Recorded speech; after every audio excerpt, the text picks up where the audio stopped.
c'est notre Père. Ce n'est pas notre ami. Amen. Il ne fait pas ce que tu veux, il fait ce que lui, il veut. Amen. La plupart des temps, tu fais semblant ton one-man show, tu sors. C'est au moment où il veut te parler que tu n'es plus. Amen.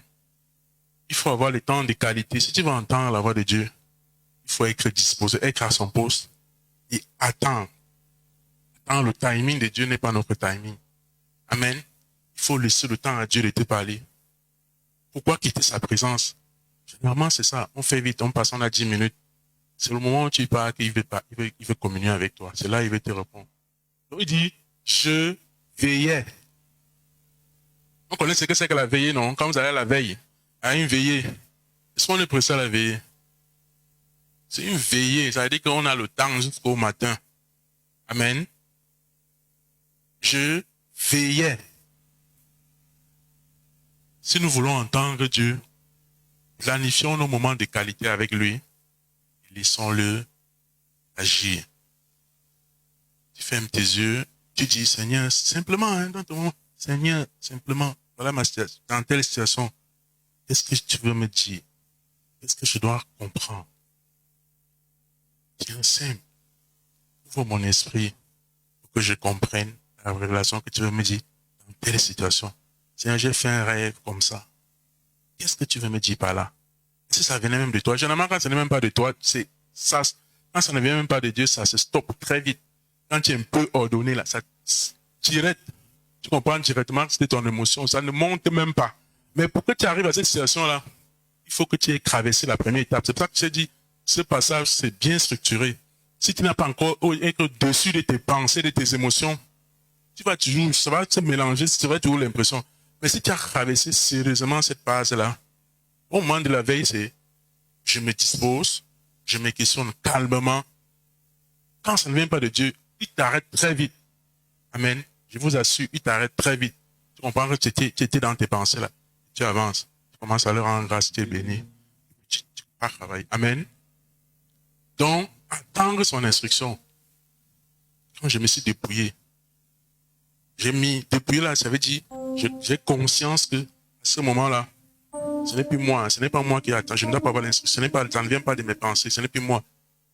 Je monte, je laisse la place au Seigneur, et j'attends, calmement. Troisième chose, après, j'ai dit, je veillais pour voir ce que l'Éternel me dira. Pour voir. Donc je veille comment? Par sa parole. Amen. Amen. Pour voir ce que l'Éternel me dirait. Donc, après, d'être à son poste, attendre, il faut regarder, il faut voir. Regarder, c'est au travers de sa parole. Qu'est-ce que la parole de Dieu te dit? Dans tes moments de calme, quand tu attends, parfois tu vas voir une seule voix, on te dit, va au verset tel. Je vous assure, c'est tellement naturel. Mais comme je dis, c'est quand tu as vaincu, tu as traversé la première étape. Amen. Tellement naturel, tu vois, une voix te mène dans un verset et la verset là te répond. Est-ce que ça veut dire que Dieu ne t'a pas parlé? Il t'a parlé. Amen. Il ne faut pas avoir à parler là comme s'il faut seulement, oh, mon fils, bien aimé. Dieu parle, on a dit tantôt, Dieu parle tantôt d'une manière, tantôt d'une autre. Amen. Donc, il faut lire au travers de sa parole. Je m'arrête, j'arrête d'écouter mes sentiments. Je me dispose. Peut-être on va voir ça quand on va faire peut-être une étude pour la méditation. Parce que j'ai ma situation qui me parle, j'ai un problème peut-être de finances. Je fais des fonds, je vois que j'ai l'argent qui vient. Je ne sais pas si c'est le Seigneur qui m'a parlé. Qu'est-ce que la Bible dit par rapport aux finances? Je commence à parler. Tu vas toucher tel verset. Dieu dit non. Tu entends le non. C'est un moment tu trouves, tu tombes. Parfois tu vas voir que il te dit même que les finances que tu parles, que tu entendais là, c'était pour va dire à ton frère comme ça. Amen. Donc, regardez au travers de la Bible, s'arrêter. Arrêtez d'écouter ses sentiments. Se laisser conduire au travers de la Bible. Amen. Et qu'est-ce qu'il dit? On n'a pas trop le temps pour entrer en profondeur, pour voir ce que l'Éternel me dirait et ce que je répliquerai après ma plainte. Amen. Par rapport à une situation. Donc, une fois que le Seigneur est là, le Seigneur te parle, L'erreur qu'on fait souvent, c'est qu'on n'écrit pas. Moi-même le premier, je reconnais. Il faut écrire. Amen. Il faut écrire.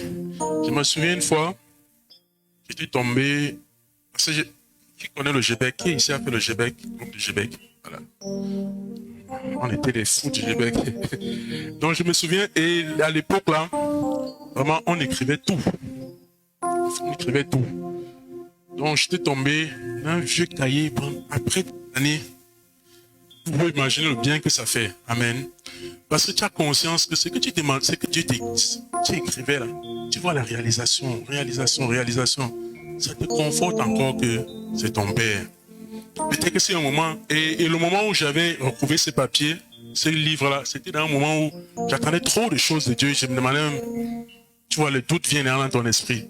Tu vois un cahier, tu vois que ça s'est réalisé dans ta vie, ça s'est réalisé. Amen. Donc, et apprenons à noter ce que Dieu dit. Simplement, là, on a sa présence. Entendre Dieu, c'est une chose simple. Si nous sommes conscients que Dieu nous parle, si nous sommes conscients que quelle que soit la manière, il utilise ce qu'il veut, quel que soit le canal, je ne me bloque pas. Il peut me parler par rapport à mon frère. J'ai une situation là qui me dérange. Après, quand tu viens dire, bro, sois béni, il te donne un mot clair qui résume ta situation, ce que tu vis. Et ce n'est pas Dieu qui t'a parlé. On est seulement sensible à son esprit. Non. Dans le grand CAD. Bon, résumons-nous alors. Donc, il y a encore beaucoup à dire. Bon, on va la classe peut-être. Résumons-nous. Dieu parle. Tantôt d'une manière, tantôt d'une autre. C'est nous qui devons être disposés à l'entendre. Et nous sommes sa brebis. Il nous donne la garantie qu'en tant que sa brebis, nous devons entendre sa voix. Et maintenant, pour entendre sa voix, il y a un chemin, il y a un canevas, il y a plusieurs méthodes. Mais moi, ça me plaît bien le truc d'Habakkuk.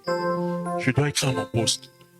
Je dois faire le vide, me libérer de toutes mes pensées, monter. Je dois attendre parce que son timing n'est pas mon timing. Donc, je dois passer un moment de qualité avec lui.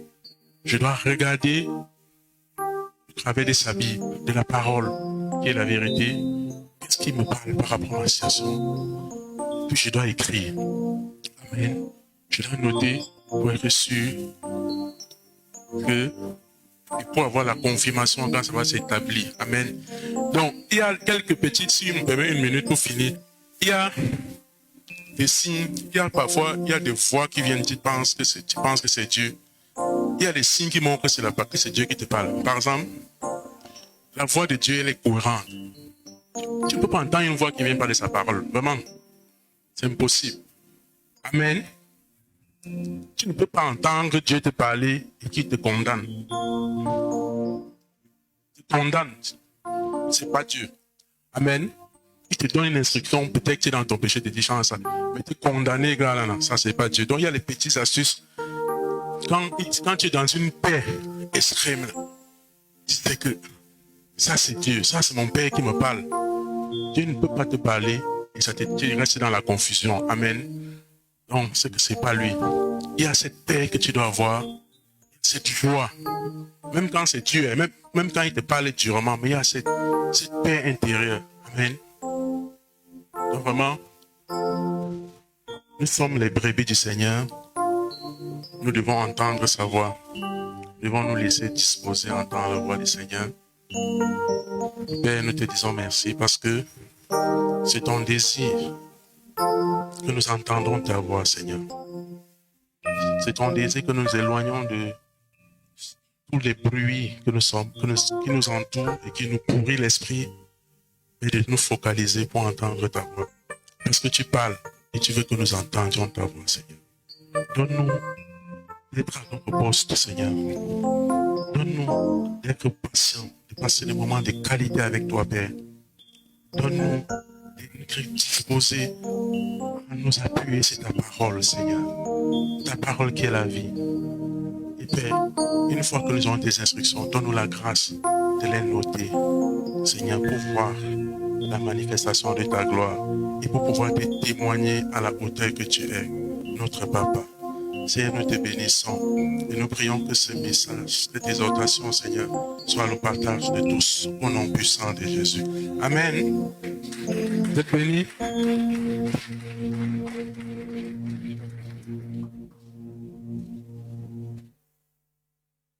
Alléluia. Que le Seigneur ajoute encore la grâce dans ta vie, Papa Eric, puissamment béni, au nom de Jésus-Christ. On va passer au moment de témoignage. Je vais inviter ici la sœur Brenda, son témoignage.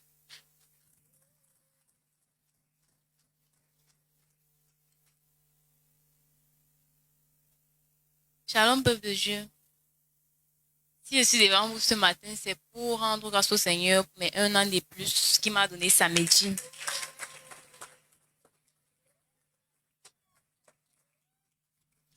Je suis vraiment reconnaissante pour sa grâce parce que quand je regarde ce qu'il a fait dans ma vie, qu'un homme ne pourrait le faire. Depuis mon parcours, mon enfant jusqu'à maintenant, ce n'est que sa grâce. Et pour cela, je vais chanter un petit chant. Comment te dire ce que je ressens des bienfaits